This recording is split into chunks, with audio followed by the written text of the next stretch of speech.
Қазақта төрт түліктің құты киесі болады деген ырым бар.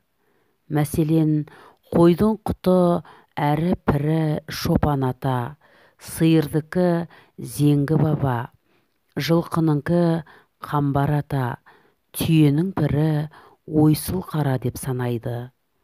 Олар малдың өсіп-өнуі үшін дұға етіп, қорғап жүреді деп сенеді. Ал мал жайылымы мен қора-қопсыны төрт түліктің құтты орны дейді. Осыған қатысты ел аузында мынадай аңыз бар.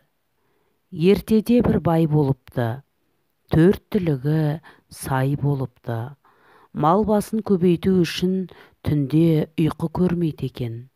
Ниеті мен еңбегіне қарай малы өне түседі. Бірақ малдың қадірін иесі білгенмен оның есерсоқ ұлы білмепті. Бірде баласы түзге шыққанда алысқа баруға ерініп, қораның жанына дәрет сындырады. Содан бастап байдың малы кеміп азая бастайды. Тірілгенде береке болмай малы жұтқа ұшырайды. Байдың отбасы шілдің тезегіндей шашырап, есерсоқ ұлы да аштан өліпті.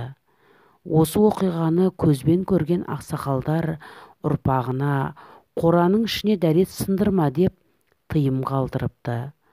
Қораға дәрет сындырсаң, береке көшіп, құт шамданады.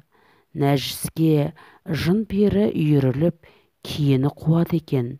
Діни кітаптарда дәретке шыққанда үйден 7 қадам аттап барып шығу керек делінеді.